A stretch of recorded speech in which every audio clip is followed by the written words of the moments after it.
It's my feel-good breakfast show. Now, when it comes to life at home, every family has rules, but not every family has the same rules. Now, this morning we have in studio creative parenting expert Nikki Bush to discuss the unwritten ground rules we should all employ in order to create balanced, well-mannered children. Nikki, lovely to have you back. Well Thanks, done. Ewan. You know what's, parenting. It's such an interesting topic to talk about. Isn't it just? You know what? And it's full of fine lines. There's so many fine lines, and you've got to be wary of those fine lines. We're talking about those unwritten ground rules. What are some of those rules that, most families employ at home? So we all have ways of saying, this is how we do things around here in our family. So it might be that, for example, my husband always comes home for dinner. Even if he has to go back to work, he comes home for dinner at 7:30. And that means that he values family. So it's an illustration of what we value. How do we treat property and belongings? So after you've done a bike race, do you clean your bike? And do you get the kids involved in cleaning your bike? Because instead of saying, this is how we do things around here, we just do it in this way, and the kids get swept up in it, and they learn to look after possessions. What about respecting others, respecting people, not lying, not being dishonest? Those kind of things, having integrity. We have to lay down these ground rules, but we don't do it by these are the rules. Yeah. We do it, we chip away at things, and also good manners. Opening a door for a lady, for example, saying please and thank you.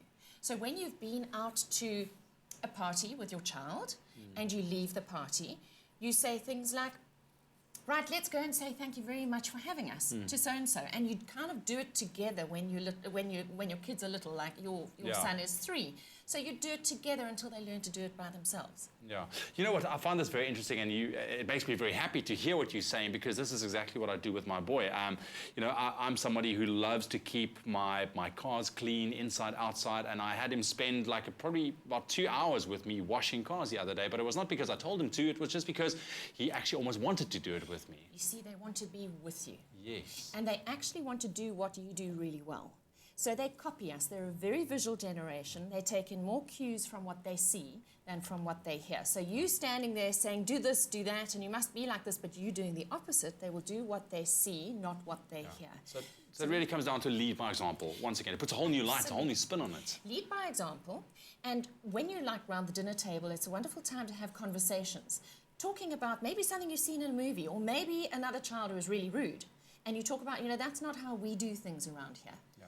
We behave like this. That's not acceptable. The role modeling, absolutely essential. And, teachable moments are around every corner. That's it. Whether it's in the media, whether it's in real life, give your children something to measure what you're teaching them against. Oh. That's what they need. From what age do you think we should start instilling these unwritten rules? I mean, is there a specific age that you can determine, or is this just something that naturally progresses? It is a natural progression. Language is required in order to pass on these things. So we're talking somewhere between 2 and 3. Children start understanding. So now you've finished your meal, take your plate, even if it's a plastic bowl, take it to the sink, take it to the dishwasher. And getting children to help you do things, it just gets them into the rhythm and the routine of how to do things. And and when it comes to manners, it's about chipping away. You have a very shy child, you might have to chip away for longer because they might not want to make eye contact. They might find it more difficult to look someone in the eye and say, thank you very much for having me. Yeah. But you know what? Chip away, chip away, chip away. Don't make it the big elephant in the room where it destroys your relationship, but just keep slowly chipping away and role modeling how you want things to happen, as opposed to punishing them.